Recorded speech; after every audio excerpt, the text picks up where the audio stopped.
estudio anterior, ¿te acuerdas que estuvimos viendo el engaño de la subjetividad absoluta? Porque si no hay hechos y solamente hay opiniones, entonces no se puede confiar absolutamente en nada ni en nadie, ni siquiera en cuanto a la justicia ni en la moralidad, porque entonces cada quien va a decir o podría pensar que es bueno y que es malo en cuanto a todas estas cosas. Entonces, veíamos también que en el fondo todos queremos que haya un GPS objetivo en la vida y que un mapa confiable donde podamos nosotros depositar nuestra confianza, porque si no hay verdades absolutas, pues entonces estamos en el vacío y no podemos confiar absolutamente en nada ni en nadie. Entonces, estuvimos viendo que no te pido, si tú no crees la Biblia al 100 o completamente, que la creas de golpe. Si lo que te pido es que investigues su coherencia, que lo examines, que lo medites, y entonces tú puedas darte cuenta usando tu razonamiento si es objetivo o no. No te pido que creas ciegamente, sino que investigues. Quiero que uses tu mentalidad. Todo eso lo vimos en el estudio anterior y veíamos que la búsqueda objetiva de la verdad no es un enemigo de la fe, sino es el camino. Y los jóvenes o los incrédulos hoy día pues buscan la verdad objetiva y no es enemigo de la fe eso de cuestionarnos, sino el camino hacia la fe. Y por eso es importante que podamos entender todo esto. Los invito a que tomes tu Biblia. Te dije, toma tu Biblia, no como un libro de mitos, sino como un manual del fabricante, y que la empezaras a leer. El Evangelio de Juan, por ejemplo, y ahí puedes ver la vida, la muerte y la resurrección de Jesús, que nos puede ofrecer la respuesta más objetiva y poderosa al desorden y a la falta de propósito en tu vida, como vivir sin Cristo. Veíamos que el propósito y la identidad la vamos a encontrar en la verdad, y tenemos que ver cuál es la verdad. ¿Quién soy yo y para qué estoy aquí? Las preguntas que vimos en el estudio anterior. Vamos a empezar con esa pregunta, ¿quién soy yo? Y la identidad que está definida por una fuente. Jóvenes, jovencitas, vivimos nosotros en la era, la marca personal. Tú constantemente puedes vivir bajo presión para definirte a ti mismo a través de tus logros que puedas lograr. ¿Quieres definir tu identidad a través de eso? Tus deportes, tus premios, la escuela. Si eres alguien que se mete mucho a las redes, tus seguidores, los likes que te den o la influencia en las redes. En todas estas cosas los jóvenes de hoy día quieren definir su identidad y es un grave error. También en sus sentimientos, cómo te sientes en un momento dado. Si te sientes bien o te sientes mal. Y escucha, cuando esta identidad externa que te acabo de mencionar, si andas buscando tu identidad en las cosas externas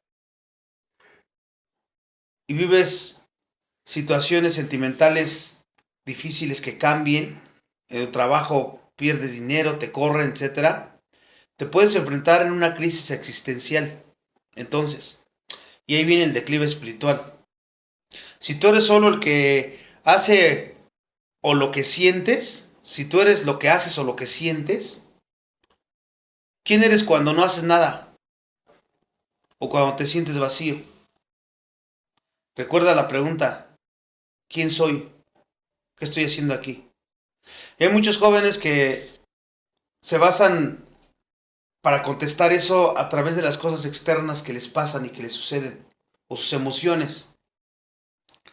Hoy vamos a Juan, al Evangelio que se enfoca en la identidad de Jesús, y ahí vamos a poder descubrir que nuestra identidad solo tiene sentido cuando nos definimos en Él, o por Él, y no en todas estas cosas externas que a veces pues, nos hacen. Yo creo lo que me digas que soy, o de acuerdo a cómo me vaya, soy. Y entonces andas buscando definir tu identidad en esas cosas. Pero quiero que lo veas en la escritura. Y aquí, el joven objetivo, tú sabes que siempre busca pruebas y pide pruebas. Si hay un creador, ¿por qué me creería? ¿Por qué me crearía a mí? Algunos se pueden preguntar eso, ¿no? Si existe un creador, ¿para qué me creo? Y hay un problema lógico aquí. Porque si el universo fuera un accidente sin creador, como lo hemos estado viendo, materia, tiempo, azar, o materia, tiempo y azar, entonces tú eres objetivamente un accidente sofisticado. Tu propósito entonces es cero. Nada. Tu valor sería el de una partícula de polvo. Si todo fuera un accidente y todo hubiera ocurrido al azar. Y esto es lo que la visión de los ateos, de los que no creen en Dios, te está ofreciendo. Una respuesta objetivamente vacía. Completamente vacía, que proviene de la nada. ¿Te das cuenta? Pero fíjate, vamos a ver la respuesta en la revelación de Juan capítulo 1, versículo 3, que dice, todas las cosas por el verbo fueron hechas, y sin él nada de lo que ha sido hecho fue hecho. Aquí vemos un argumento objetivo, porque si todo lo que existe fue hecho por él, entonces tú fuiste hecho con un propósito. Y si fuiste hecho, creado al azar, de la nada, tu propósito es cero, como te dije. Pero si fuiste hecho por él, tienes un propósito. Es como alguien que crea un reloj. ¿Lo crea para que cocine el reloj? ¿O para cocinar con el reloj? Tiene un propósito ese reloj, ¿verdad? ¿Cuál es? Dar la hora. Que tú veas el tiempo, ¿no? Y tiene la función que le dio el creador. Yo creé este reloj para usarlo, para que me dé la hora y me dé el tiempo. Ese es su propósito definido por el cual el relojero creó ese reloj. Y así te podrá decir cada cosa que tenemos, tiene su función, tiene su propósito. ¿Ah? Entonces, tu existencia no es un accidente como algunos quieren decirlo, es una intención, el plan de Dios. Y si nos creó, fue por un propósito que ¿quién lo definió? El creador, ¿sí? No yo, ni mis padres, ni mi familia, el creador, mi creador. Entonces tu propósito está ligado al creador, a tu creador, a ese Dios que estamos descubriendo. Y aquí empiezas a entender tu identidad verdadera, que no es por lo que haces, no te define lo que haces, sino por quién eres para Él, para tu creador. Y eso es lo que quiero que lleguemos. Una vez que establecemos que el propósito viene de la fuente, como lo acabamos de ver, en el texto que te leí, Jesús nos da un título de identidad que anula todos los CV y los like, o todas las cosas externas que buscas que creen tu identidad. Fíjate, el contexto de Juan 1:12, Juan pasa de hablar del creador al verbo y a cómo nos relacionamos con el verbo, o sea, con el Dios encarnado, con Dios. Dice, mas a todos los que le recibieron, a los que creen en su nombre, les dio potestad de ser hechos hijos de Dios.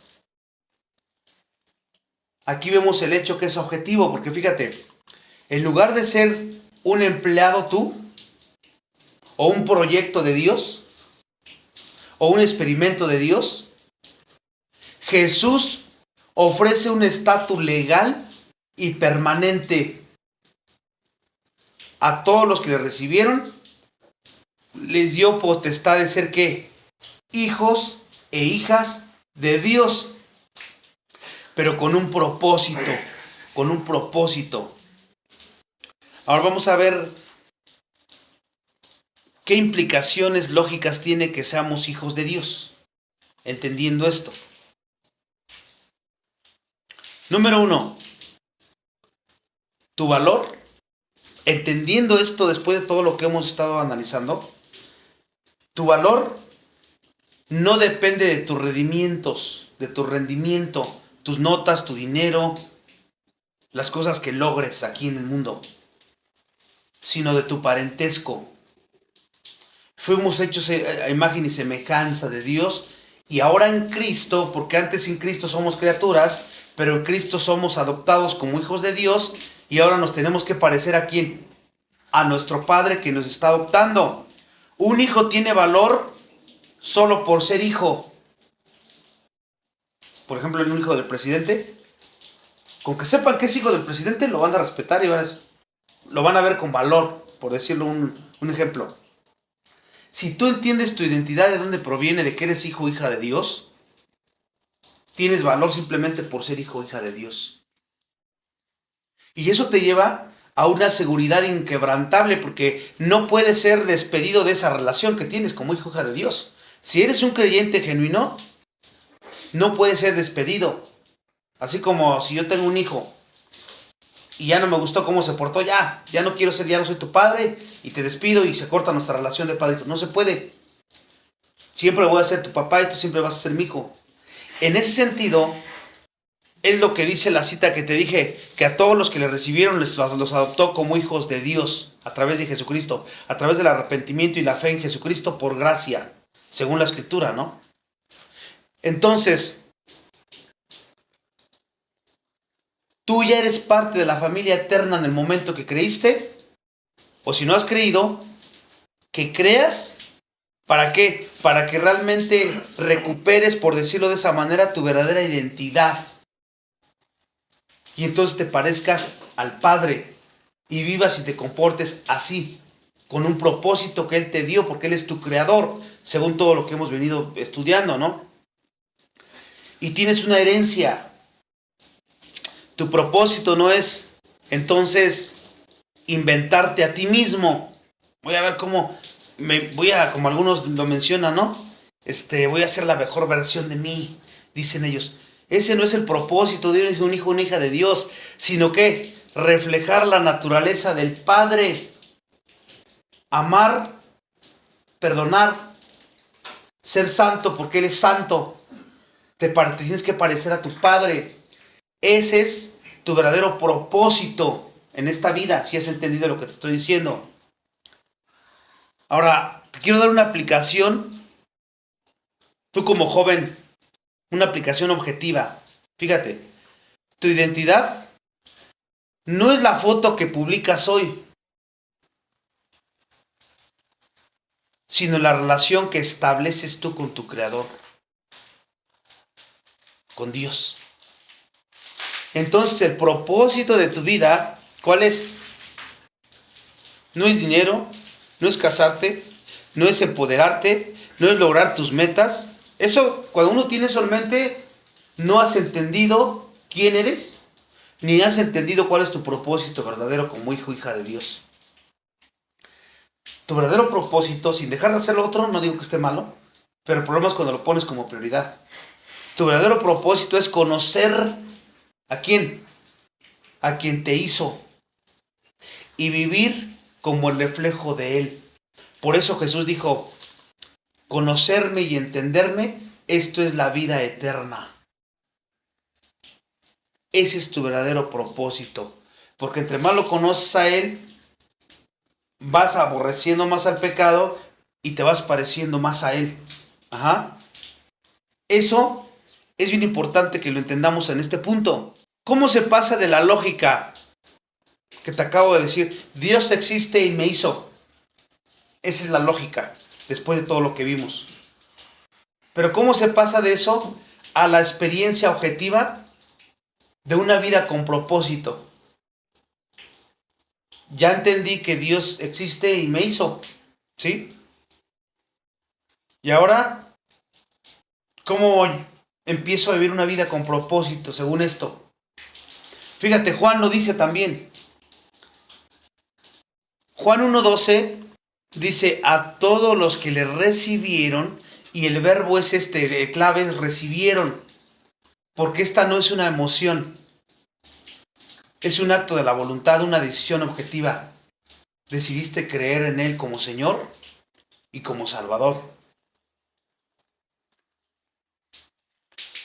Y hay un contraste con el mundo aquí, porque el mundo dice, haz algo grandioso y luego te ganarás el derecho de la felicidad.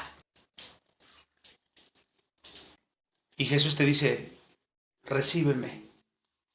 Recíbeme, cree en mi nombre y te doy el derecho, el privilegio, la bendición más grande que el mundo te pueda ofrecer, ser mi hijo. ¿Te das cuenta? Esto es algo maravilloso. Hay un contraste aquí, lo que el mundo te ofrece y lo que Dios te ofrece, que va infinitamente más allá de lo que el mundo te puede ofrecer. La felicidad y el propósito seguirán, porque en Cristo hay plenitud, hay propósito y hay gozo eterno. Fíjate, pon mucha atención en esto porque esto es muy interesante. Y hay un llamado objetivo aquí también. Si has encontrado que la lógica de la creación es sólida, que la promesa de la identidad es segura, lo que dijo aquí Jesús, y que la coherencia de la escritura tiene sentido según lo que te estoy diciendo, entonces el paso lógico final es, ¿actúo conforme a esa verdad? Porque si no, pues aunque digas, pues sí tiene lógica y sí creo todo eso, pero si no te lleva a la acción de que tienes que actuar de acuerdo a esta verdad que hoy día estás descubriendo y que estás entendiendo y abrazando, tienes que actuar sobre esa verdad. Te preguntaría, ¿crees en la evidencia del Creador? Con todo esto que estamos viendo, ¿crees en la evidencia del Creador? ¿Está dispuesto a recibir el título de hijo o de hija? ¿O quieres seguir buscando tu identidad en el mundo, en las cosas que logres y que al final te van a llevar a un vacío tremendo? ¿Qué decides? La fe es una respuesta muy racional a una evidencia objetiva que te estoy dando. Si usas tu cerebro, tu inteligencia, esa es la respuesta. Recibir a Jesús no es algo ciego, no es un salto ciego, porque no entiendo, pero órale. No, por eso estoy llevando que no apagaras tu cerebro, te dije, y que lo analizaras. No es un salto ciego, sino es el paso más racional que puedes dar para resolver la crisis de identidad y de propósito en tu vida, porque Él te lo da, según lo que estamos viendo aquí. Yo quiero que siga siendo objetivo el día de hoy. No aceptes respuestas fáciles, eso está bien. No las aceptes, pero usa tu objetividad para enfrentar el hecho más grande del universo. Tú no eres un accidente. No eres un accidente por la casualidad, ahí vine, por el azar. No eres eso. No creas esas filosofías, como te dije, esas verdades que no son objetivas y que rechazan la verdad absoluta porque te llevan a la nada y te llevan a tener más conflictos existenciales. Ven a la palabra que te estoy diciendo. No eres un accidente. El GPS de tu vida, ¿te acuerdas que estuvimos viendo eso en el estudio anterior? ¿Qué crees? Ese GPS ya está programado. ¿Por quién? Por tu creador. Y muchos pensamos que yo estoy aquí por mi madre, por mi padre. No, tú no estás aquí por nosotros como tus padres. Estás aquí porque el creador te creó para que estuvieras aquí. ¿Y dónde te formó? En el vientre de la madre.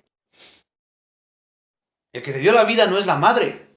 El que te dio la vida fue el creador, tu creador. Entonces tu propósito y tu identidad se encuentra en la simple pero poderosa verdad de Juan 1:12. Recíbeme. y serás mi hijo. Serás hijo, hija de Dios. Es tan sencillo como eso. Recibir conlleva, obviamente, confiar en la palabra y someterte a la palabra, como te lo he dicho muchas veces. Entonces, yo te propongo un alto objetivo en esta semana. Lee el manual de tu Creador. Eso te conviene a ti, porque vas a entender más tu propósito y su voluntad, que te va a llevar a sentir una plenitud en tu vida como joven, como jovencita o como incrédulo, la edad que tengas. Empieza por el Evangelio de Juan. No lo leas como un libro de cuentos, porque a veces vamos a la Biblia así. Pues, me dicen que lo leí como un libro de cuentos. Léelo como una prueba, o escúchalo o medítalo como una prueba documental de tu Creador. Y pregúntate si tu respuesta de identidad no es la respuesta más coherente y segura a tu eterna pregunta: ¿quién soy? ¿Quién soy yo? Entonces te das cuenta cómo Dios nos da una identidad verdadera, nos da un propósito verdadero a todos los que creemos y nos ha recibido como hijos, hijas de Dios. ¿Por qué? Porque Él, por gracia y por misericordia, envió a su Hijo Jesucristo para eso, para que tú tuvieras nuevamente un propósito y una identidad, verdad absoluta, como lo estamos viendo aquí. Pregunta objetiva de muchos jóvenes que dicen: ¿cómo sé que la Biblia no es solo un libro antiguo, editado y reescrito por la iglesia? ¿Alguna vez te lo has preguntado también tú, obviamente, no? ¿Cómo es eso? Bueno, fíjate, la respuesta es esta. La Biblia es el libro de la antigüedad con más evidencia de manuscritos que cualquier otro. Incluso los libros de Homero o de Platón. Ya antiguos, también son antiguos y por ahí andan.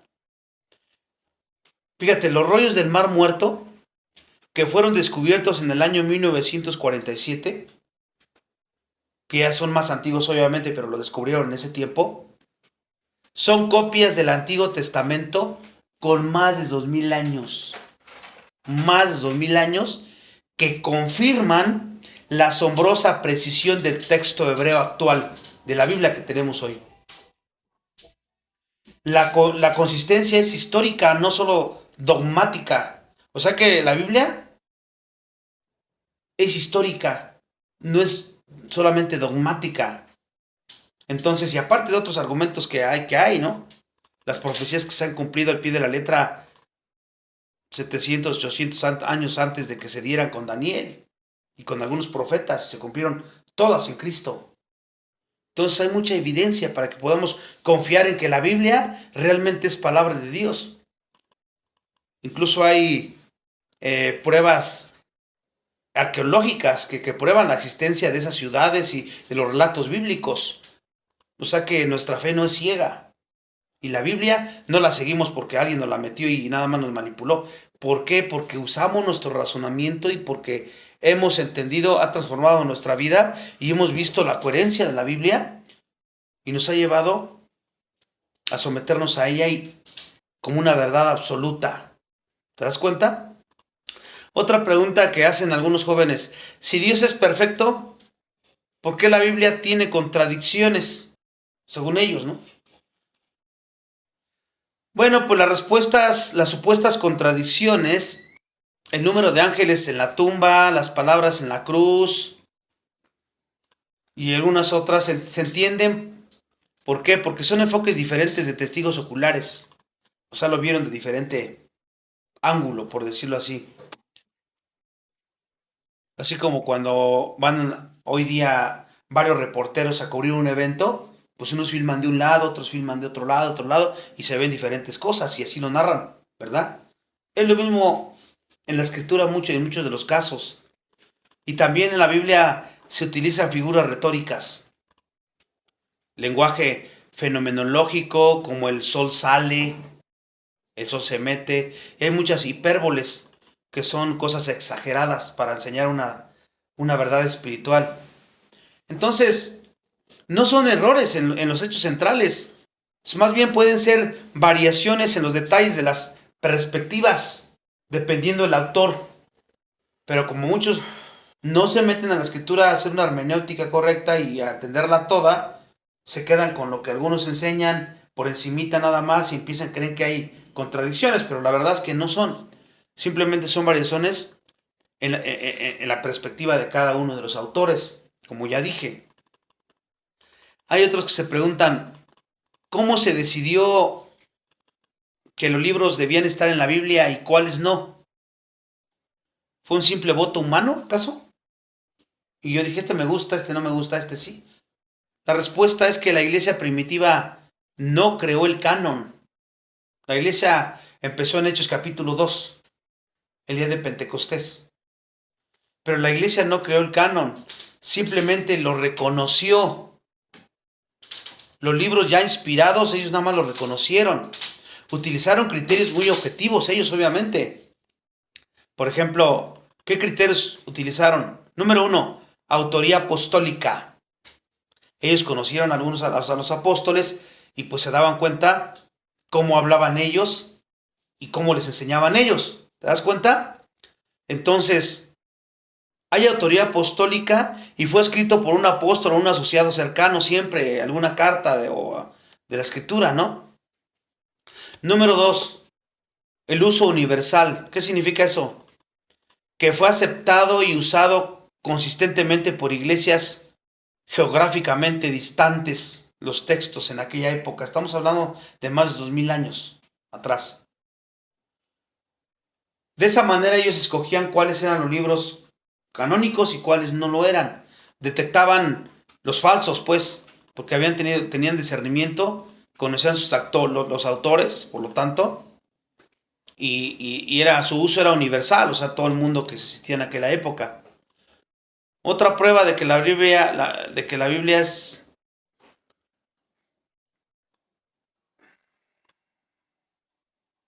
cómo formaron los libros, no, y nada más estoy dando algo brevemente, ¿no? Esto es más profundo. Obviamente llevaría muchos estudios para esto, ¿no? De las escrituras. Pero el otro que te puedo dar es que es consistente con la revelación anterior.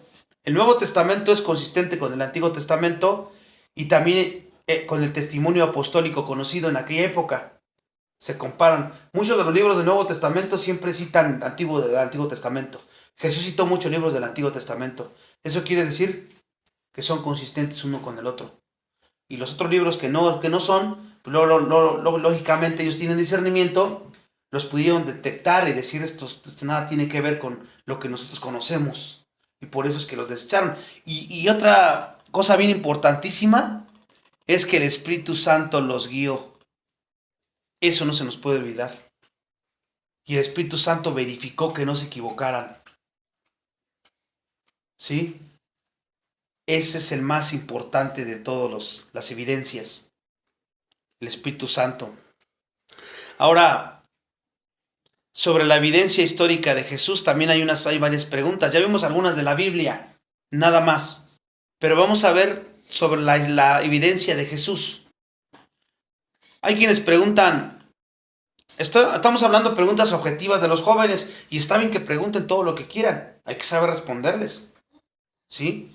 Hay otra que preguntan objetivamente ellos, ¿existe alguna prueba de que Jesús existió fuera de la Biblia? ¿No es un mito?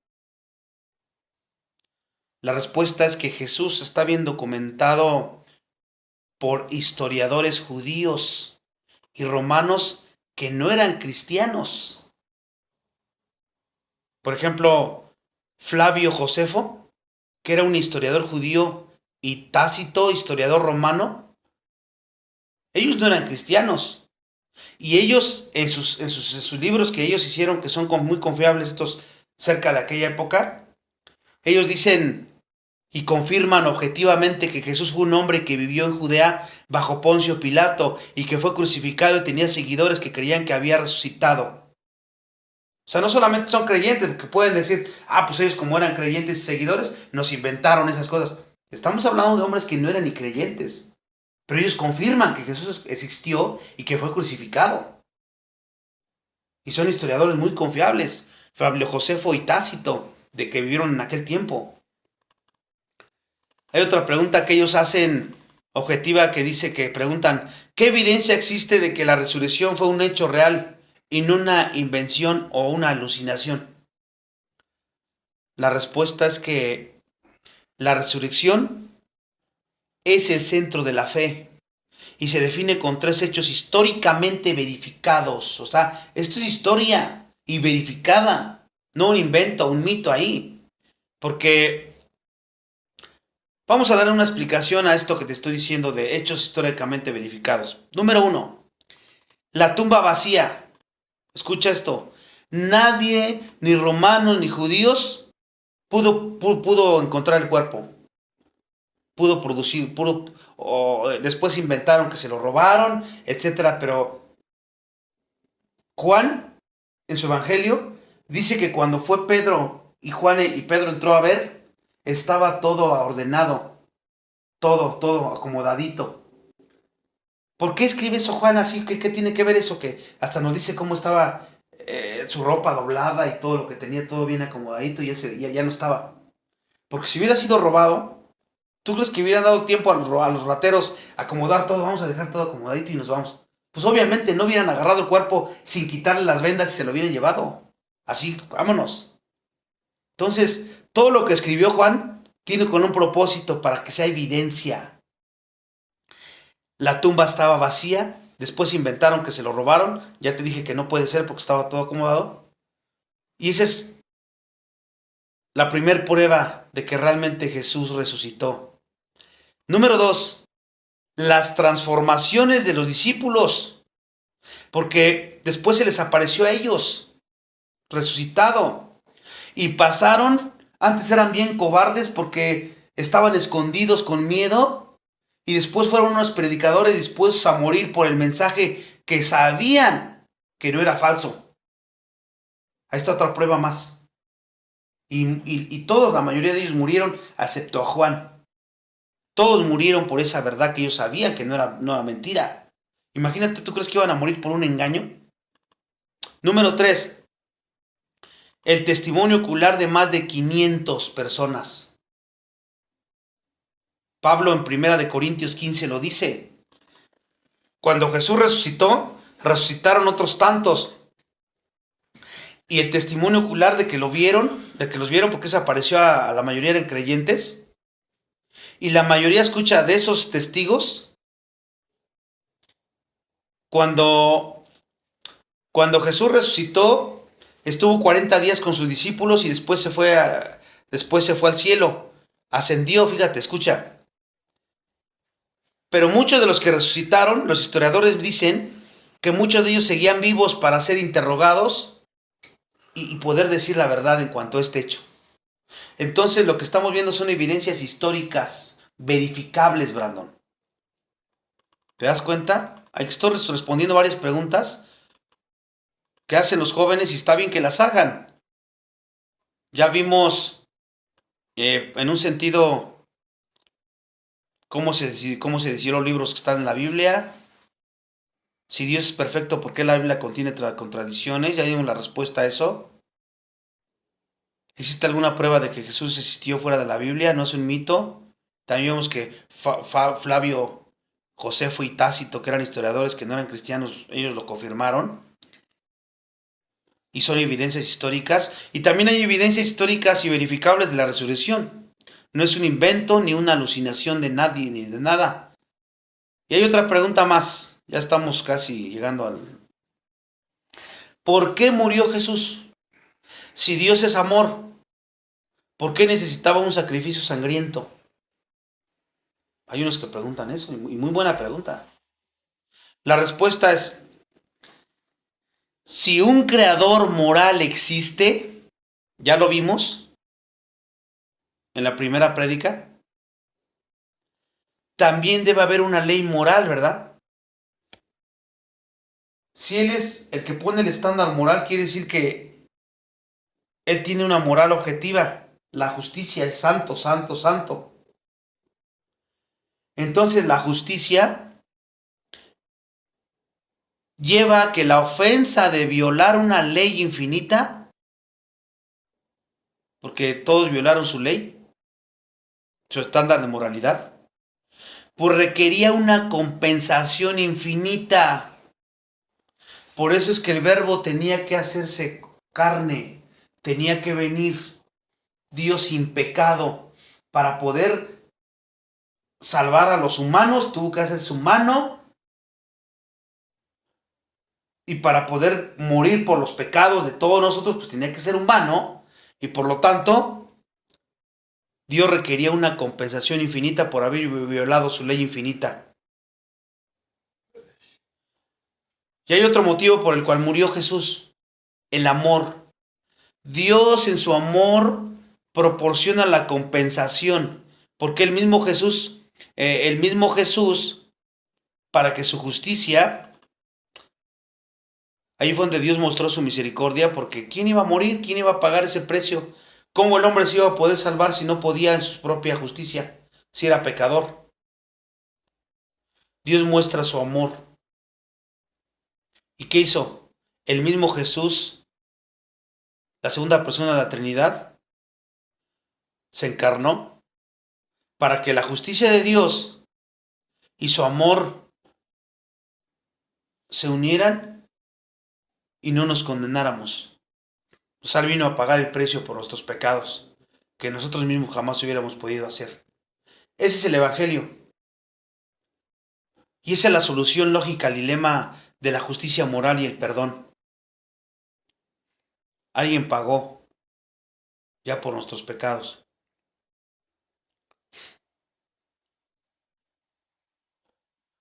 Todo eso está en el Evangelio de Juan también. Si no hubiera venido Jesús nacido en un pesebre, si no hubiera muerto, resucitado, no habría ninguna esperanza para nosotros como creyentes en nuestra identidad de hijos, hijas de Dios. Otra pregunta que hacen objetiva a los jóvenes es que ¿contradice la Biblia la ciencia moderna? Como la evolución o el Big Bang. La ciencia incluye el Big Bang, describe cómo los procesos naturales pues aparecieron, ¿no? Una explosión. Pero la Biblia, específicamente Génesis, responde al quién y por qué. La causa primera y el propósito de la creación. La Biblia no es un manual de laboratorio, es un libro teológico. El científico cristiano ve la complejidad del universo, pero lo vemos como una evidencia del diseñador, no como su refutación. Entonces, esas teorías de la evolución del Big Bang, pues obviamente sí contradicen la escritura. Génesis 1:1, en el principio Dios creó los cielos y la tierra, dice. Y eso lo tienes que creer para seguir leyendo más la Biblia, porque si no crees ese versículo del principio, pues no, menos vas a creer lo demás, como lo acabamos de ver. Eso es más lógico que creer que todo fue por al azar, o por una explosión, o de la nada. Hay otra pregunta que hacen que dice, si Dios es bueno, ¿por qué permite el sufrimiento y el mal en el mundo? La respuesta aquí sería, hay que ver cuál es el problema del mal y cuál es el origen del mal, primeramente, antes de contestar esto. Y entonces podemos deducir que el mal, escucha, no fue creado por Dios. El mal no fue creado por Dios. El mal podría ser la ausencia del bien, resultado lógico de la voluntad de las personas, ¿no? De las criaturas morales, tanto los ángeles y humanos. Allá en el cielo, si te acuerdas cuando Satanás quiso ser igual a Dios y lo siguieron la tercera parte de los ángeles, ellos decidieron su destino, decidieron rechazar la única fuente verdadera, rechazar a Dios. Y luego muchos humanos, después de Adán y Eva, también ya venimos con la depravación total. Pero ¿cuál es ¿de dónde proviene el mal? cuando rechazamos la fuente del bien. Rechazamos a Dios, rechazamos su voluntad, su propósito, como te lo acabo de mencionar. ¿Y qué es lo contrario? El mal. ¿Y cuál es la solución a eso? Un mundo sin la capacidad de elegir el mal no sería un mundo de amor. El amor requiere, pues, un amor incondicional, y para que tú puedas amar incondicionalmente, pues tiene que haber alguien que te trate mal y tú lo sigas amando. Entonces la solución de Dios al sufrimiento es la cruz, la muerte de su Hijo. Y Él promete eliminar el mal, no aquí en la tierra, sino cuando estemos allá glorificados con Él en el cielo, en la nueva Jerusalén. Allá no va a existir. ¿Sí? Ahí está la nueva creación. Ahí está la solución. Él permitió el pecado con un propósito, porque sin el pecado de Adán y Eva, no hubiéramos conocido la gracia, esos atributos de Dios, la gracia, el perdón, la paciencia, la longanimidad, el amor, el perdón. Esos atributos no los hubiéramos conocido, porque esos vinieron después de la caída. Entonces Adán allá conocía a Dios como su proveedor y el Dios amoroso, omnipotente, omnipresente, pero conocía una parte de sus atributos, por decirlo así. Pecan y entonces se muestran más como un arco iris los demás atributos de Dios. ¿Por qué? Dios tenía que todo fuera así.